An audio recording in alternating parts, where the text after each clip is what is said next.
It's the week ending Saturday the 12th of June, and this is the Week Unwrapped. In the past 7 days, we've seen world leaders gathering in Cornwall for the G7 summit, Wayne Couzens pleading guilty to raping and kidnapping Sarah Everard, and kick-off at the postponed UEFA Euros 2020.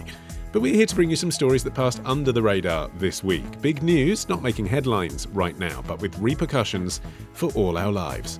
I'm Olly Mann, and let's unwrap the week.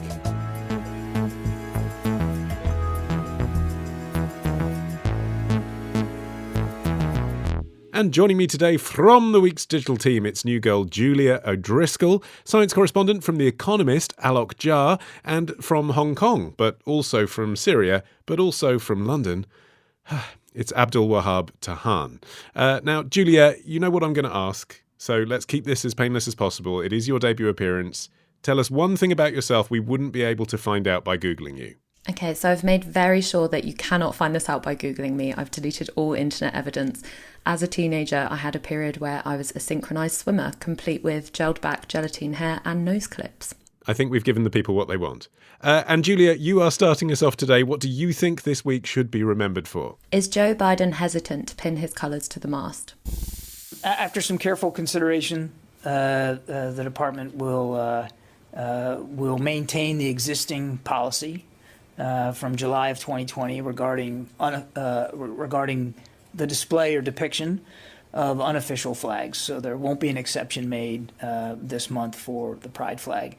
Pentagon spokesperson John Kirby, speaking last week somewhat stutteringly, you will notice, to Forbes Breaking News at a press conference.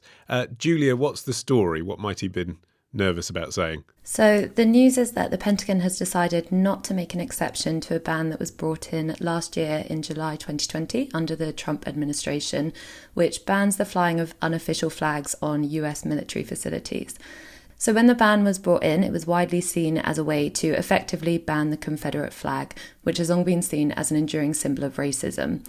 Obviously, at the time, the world was seeing demonstrations taking place all over the world in solidarity with the Black Lives Matter movement. But now this decision has come about a very different issue. Yeah, so they've now clarified this ban includes the Pride flag, right? The LGBTQ plus Pride flag. Yes, so the wording of the legislation itself stated which flags would be allowed to be flown, but not specifically which ones were banned under the legislation. So the announcement last week was basically saying a specific review into whether the Pride flag could be flown wasn't conducted, but the ban will be upheld, so US military facilities won't be flying the flag this June. You can kind of hear the Biden team tying themselves in knots on this one, can't you, Alok? Which is what I was hinting at when we played that clip. Because on the one hand, it is consistent, obviously.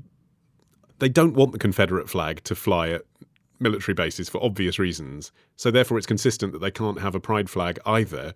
But at the same time, it's kind of inconsistent because Biden's made a big song and dance about overturning, for example, the ban on transgender people serving in the military. He said his administration values the LGBTQ plus community. It's difficult for them to know what to do, I feel.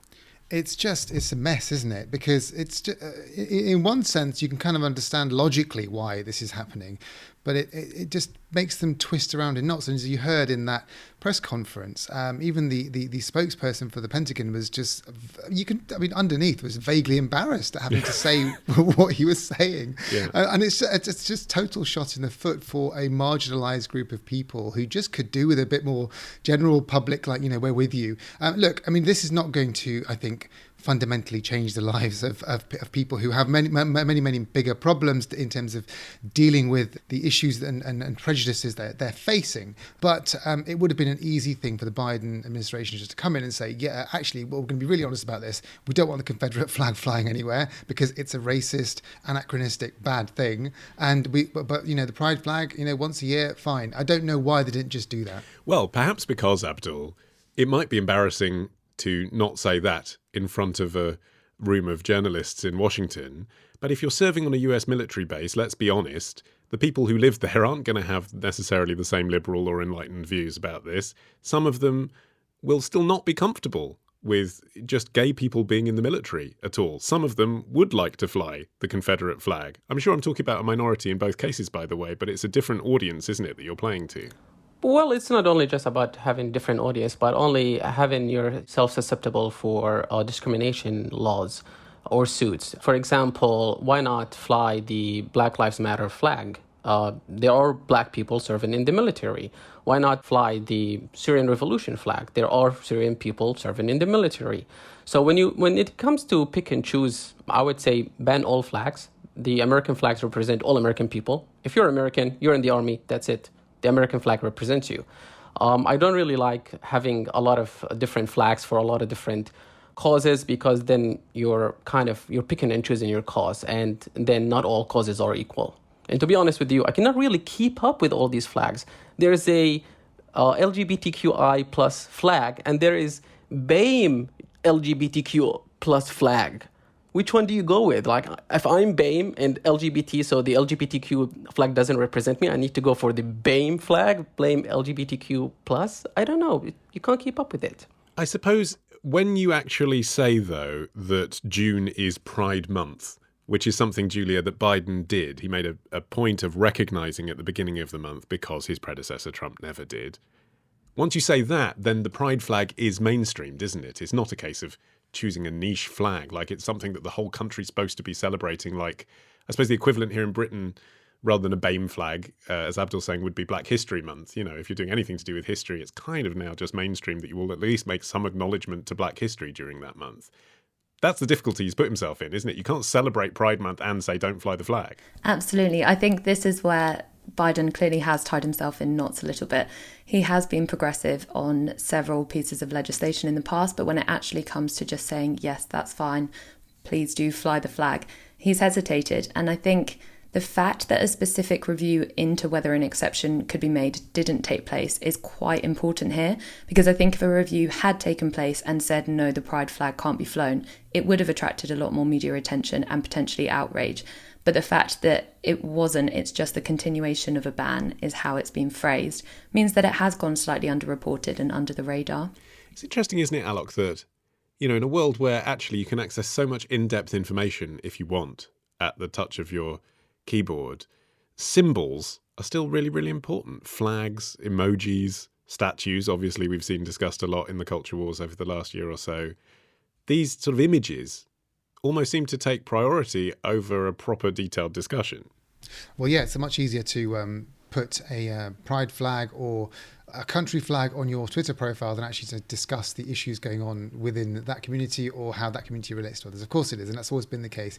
You know, we've got a lot of social media accounts to update, and so you can't have those conversations everywhere. You're absolutely right. I'm kind of almost persuaded by Abdulwahab's argument, actually, about all of the fact that you can't have lots of flags. He makes a very compelling case, and I think actually I almost got persuaded, and I thought to myself, actually, there must be some things that a government can take a stand on. Yes, I agree that you can't possibly start to put the flags of every single issue up there. And as Julia said, Biden has been very progressive on this issue, so that's why I'm a bit perplexed by it. And it was an opportunity to have that discussion in public, which, as you said, Olly, yourself, we can't have all the discussions in public. We can have this one. I mean, he's reversed the ban on transgender people serving in the military. He's reversed the ban by Mike Pompeo, the former Secretary of State, that you can't fly the pride flag at US embassies. So, you know, it's just a bit inconsistent. That's my problem with it. I suppose the problem, Abdul, is that like the flag seems simple. It seems like a simple statement. But as we've seen with just the Union flag, you know, conservative politicians recently doing video calls with the Union flag behind them, that then can come into criticism from people who thinks it still represents the empire, for example, or a view about colonialization. So, you know, I suppose the pride flag, on the one hand, it seems simple, like it's a celebration of openness and acceptance. On the other hand, some people would see it as a symbol of political correctness and not something that should be over the door of a national institution. Yeah, that's totally true. I mean, you have to take it into context. So in the United States, pretty much everyone flies the American flag. If you walk pretty much in any city, you will see people having the flag at the front of their houses.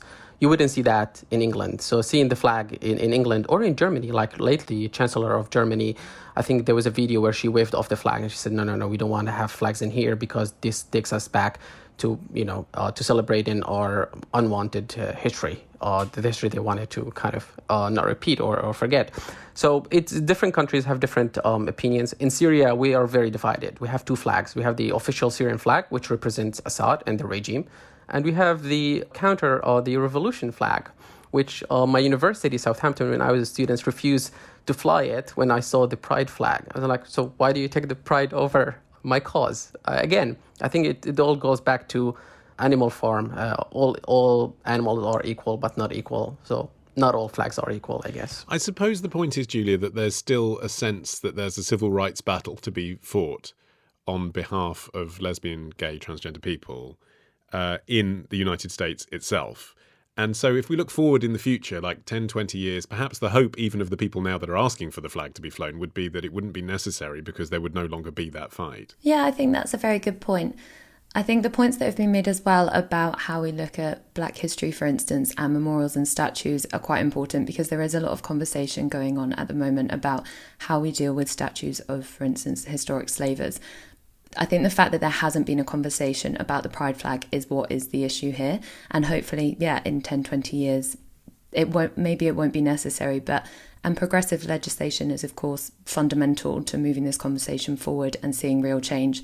But I think there is also a good point to be made about solidarity and visibility in terms of supporting oppressed people as well.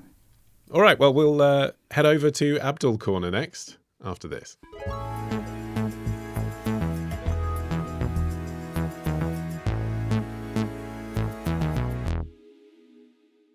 Hey Unwrappers, Ollie here. Just before we get going this week, I wanted to let you know that as Father's Day is around the corner, we have teamed up with the London Sock Company. Because what dad doesn't love a great pair of socks? Not only can you save up to 52% on a magazine gift subscription to the week, we'll now also throw in a free pair of luxury socks worth £15. To redeem this limited time offer, simply visit theweek.co.uk/offer and enter the code DAD by the 21st of June. That's theweek.co.uk/offer and the code DAD. And now, on with the show. Okay, Abdul, your turn. What do you think this week will be remembered for? People would rather die than go home.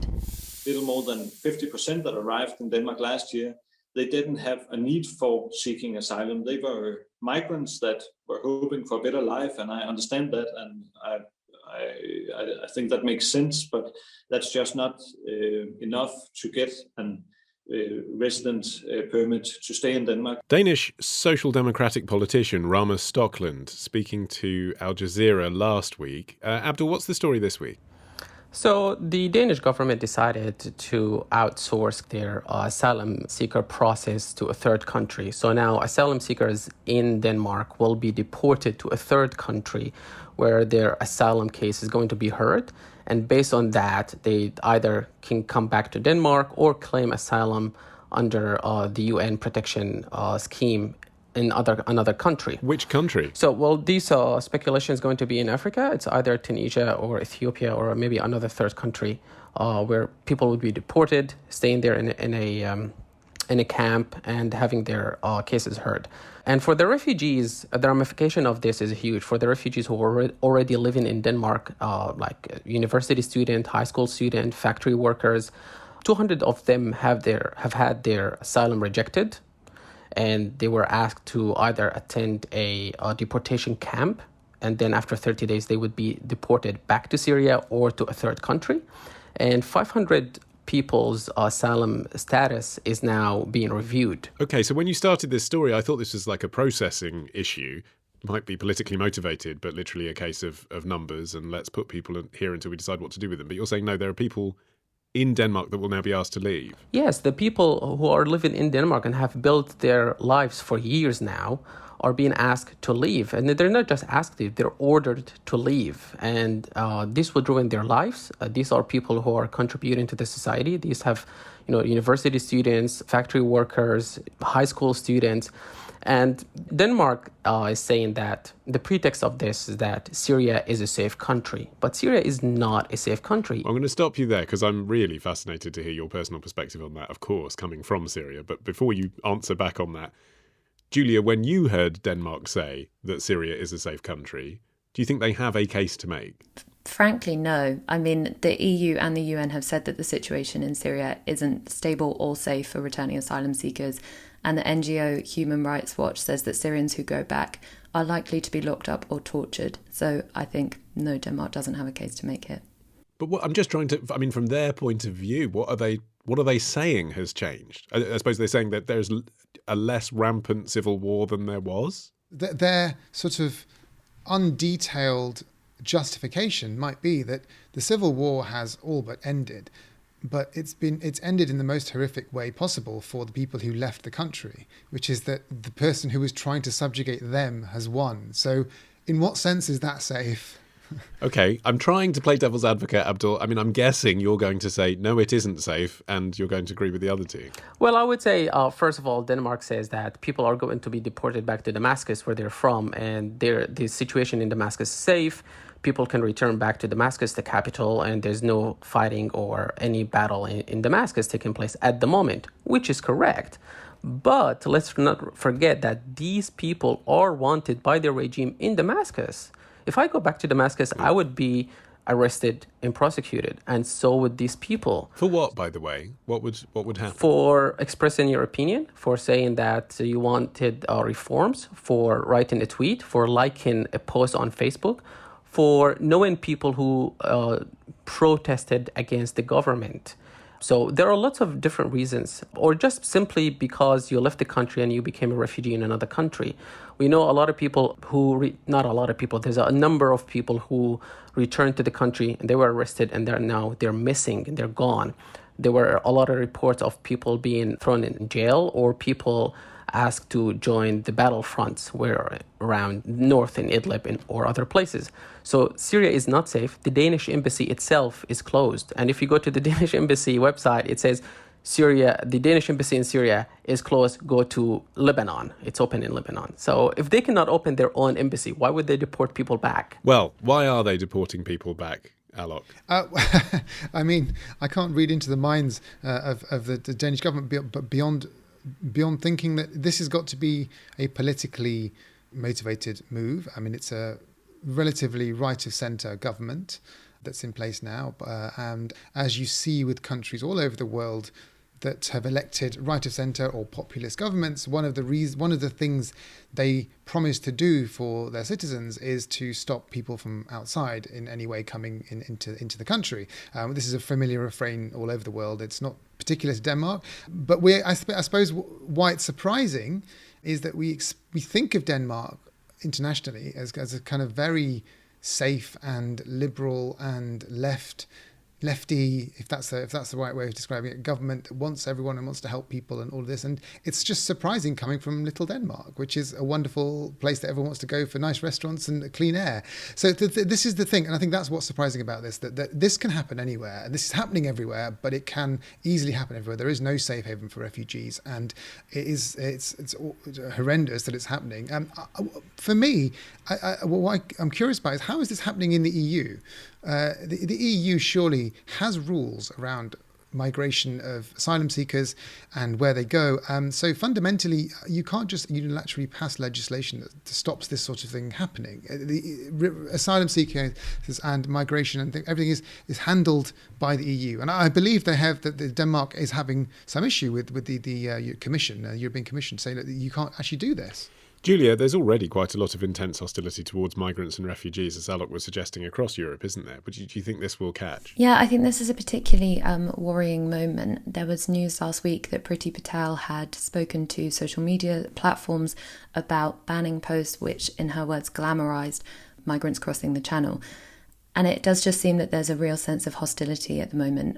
I think what's worrying is that obviously Denmark is a wealthy country, and what precedent does this set across Europe as well? And also for countries neighbouring Syria, which are currently hosting 6.6 million refugees. What does this mean for Jordan, Lebanon and Turkey as well? Is there an implicit criticism of the way that some of those asylum seekers and refugees, Abdul, have settled in the communities they've come to if the populations of those countries appear to be voting for policies that are against them? Well, it's really difficult to integrate in a society where you're not feeling very secure, when you know that your case is going to be reviewed every few years. I remember when I claimed my asylum in the UK, And until I heard that I was my asylum case was successful, I was really having very, very nasty nightmares that I had to see someone to talk about it.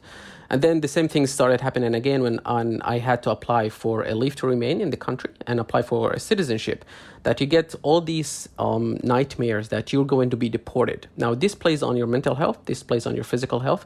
You're not getting enough sleep. You're getting nightmares. You're not able to cope the next day.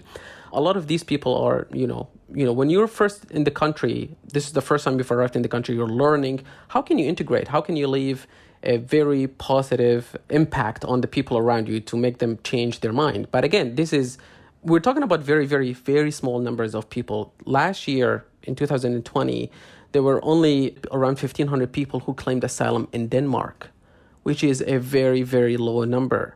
So I don't really understand how can a very low number in Denmark, if they are scattered all over Denmark, have any positive or negative impact. I think actually that on that number issue, the 1,500 asylum seekers in Denmark, that's what makes it a bit perplexing for me. It is a very small number. It's not the 20,000 or so that were heading over at the peak of the migration crisis in Europe back in 2015.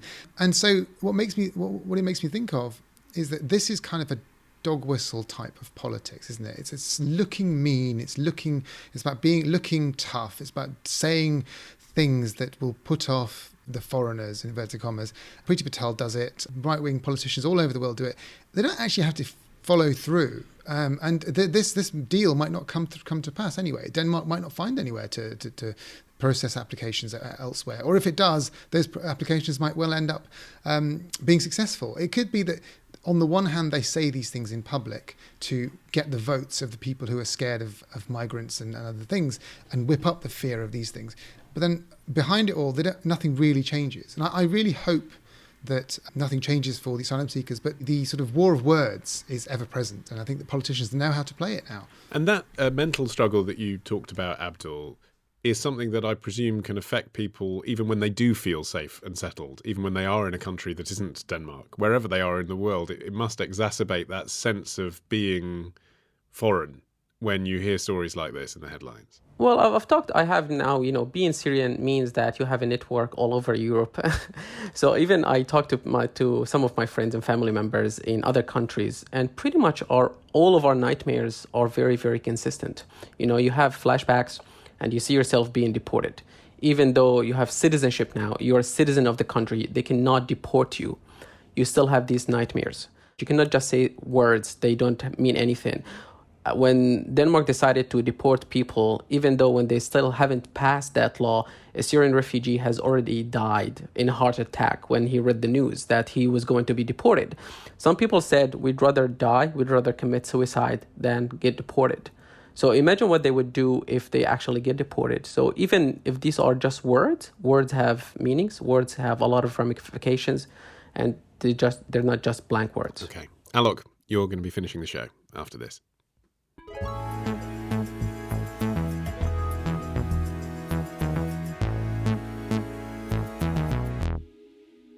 Okay, Alok, your turn. What do you think this week should be remembered for? If you think you can trick a bird with magic, think again.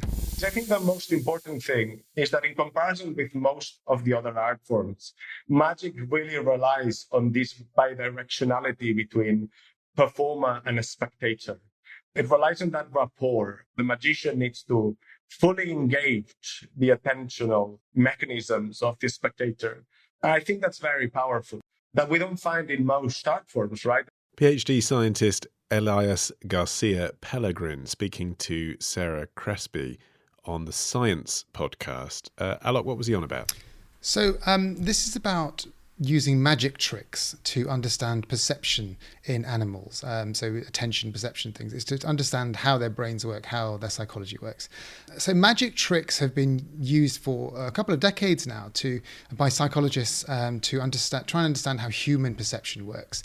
I mean, one thing you may or may not know is that with human perception, most of the information coming into your senses, eyes, touch, brain, everything, is dumped by the brain because there's too much information. So your brain has to create an illusion of reality around it that it can focus on. And so magic tricks are a classic way of deceiving people to create illusions in people's brains to make them, go wow and everything. So that's how sleight of hand works, basically. The audience's brain are filling in what they assume has happened based on their own past experiences. You expect something to happen, it doesn't happen, so that's magic. And people have been using this for obviously thousands of years. This is a very established way of understanding how the human brain works, and there's loads of experiments that do this. But it's also something you could do with animals. And so in the latest study, the scientist you heard there, he did this experiment with Eurasian jays. These birds are well used in the psychology community to try and understand how birds attend to the world around them. They're very, very intelligent.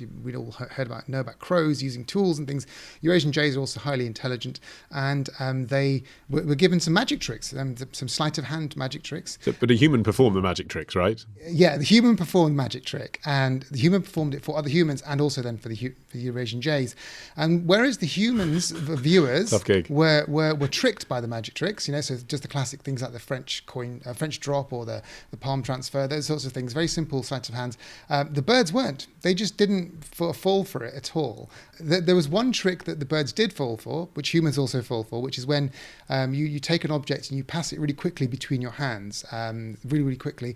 And humans fall for this because you can't keep track of the object. And the birds also fell for this one, but possibly because just of the way that they see the world. They've got eyes on the sides of their head, and they have to move their heads a lot, and so they lose track in the middle. But it shows you that the birds, other animals, have completely different expectations of the world around them. Well, hold on. Doesn't it show you, Julia, that birds have a completely different expectation of human hands? I mean, does that really teach us anything? Like, if what Alok's saying, that we all grow up perceiving human hands in a particular way and that's why magic works on us, why would we expect them to think anything about what a human hand is going to do? It's not a bird performing the magic trick for them. I did find it quite funny that a few respondents to the research noted that birds do not indeed have hands.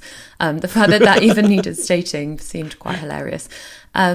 But yeah, it's interesting to see, and obviously magic tricks depend on these known blind spots in human psychology.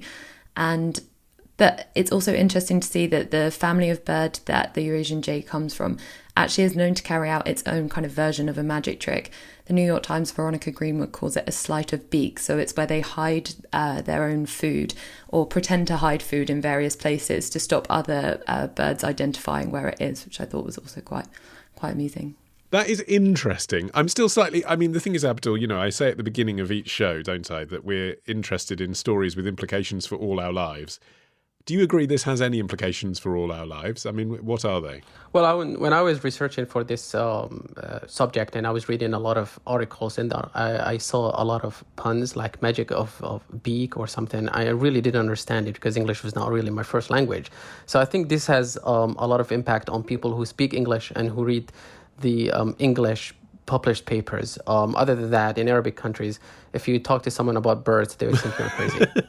But are you not already learning something from Alok's sense of perception? It might teach us how we see the world. I'll come back to you, Alok, in a minute. I would like to test this for myself. Take a couple of birds to Westminster Bridge and see those people who play these tricks. And, I don't know if you've seen them when you cross Westminster Bridge. There are a lot of people who play these tricks, and they have a bowl underneath some kind of a glasses. And if you guess, you get some money. Yeah. So it would be really, good if the police, decide to hire some birds and get them to catch these people. Run them out of business, drive them out of business. It's a good point, Alok. There's those guys, aren't there, pretending to be floating Yodas all over London. And tourists are always very excited to see someone hovering in midair, but I've never seen any pigeons looking entranced. So obviously some illusions pass them by. I'm just not sure pigeons are that intelligent. But no, going back to the point you made earlier, actually, about what does this teach us? I mean, the thing is that, of course, birds don't have hands. Yes, let's officially say that. And of course, the researchers themselves said that the next phase of this, or the ultimate way to do this trick would be to have the bird do the magic trick. Now, that's a more difficult proposition, and no one's sure how that's going to happen.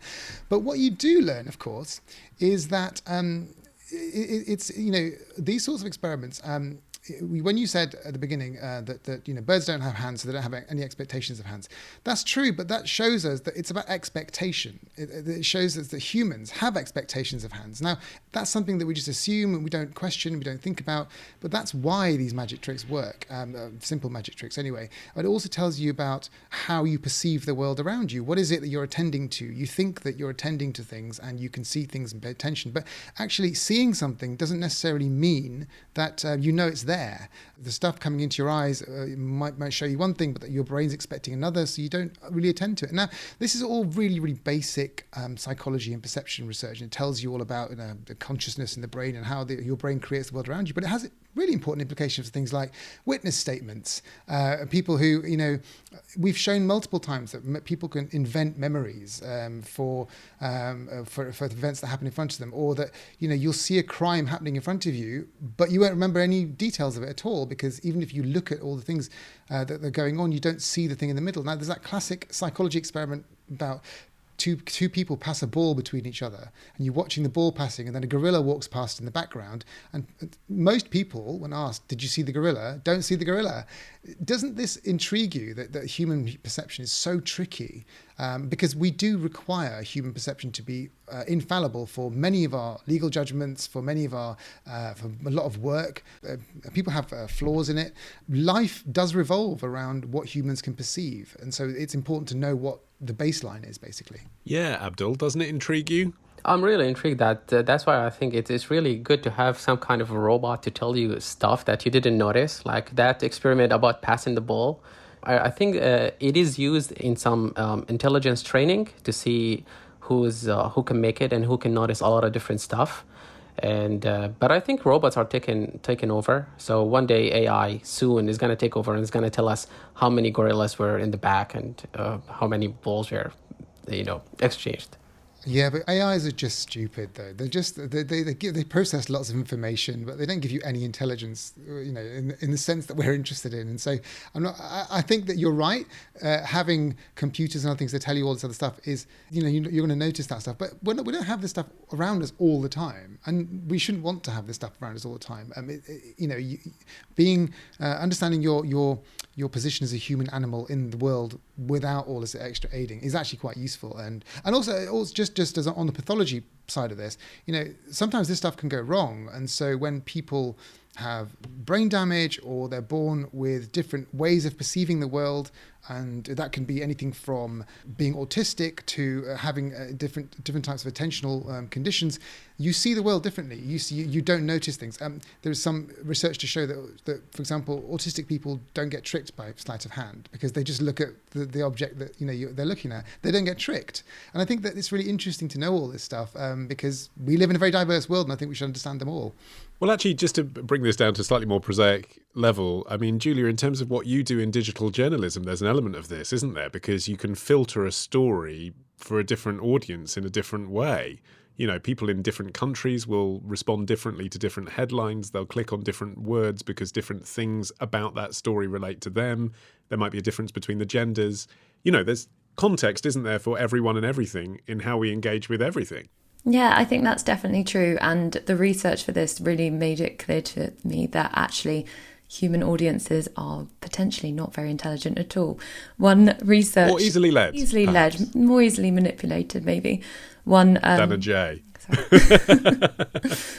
Yeah, one psychology study that I looked into in 2004 found that if you showed a group of chimpanzees and a group of humans the same sequence of events to complete a task, chimpanzees were much better at spotting the kind of irrelevant stages in the process than humans. So a human child would kind of copy along, whereas a chimpanzee would just get on with the task. I think that's quite useful to bear in mind, really, when thinking about kind of human perception and maybe autonomy as well. Well, with no sleight of hand, let me tell you that is it for this week. My big thanks to all the rabbits we've pulled out of the hat this week, Julia, Abdul and Alok. Remember, you can subscribe to this show for free. Just search for The Week Unwrapped wherever you get your podcasts. Presto. I've been Olly Mann. Our music is by Tom Morby, the producer Sophie King at Rethink Audio. And until we meet again to unwrap next week, bye-bye.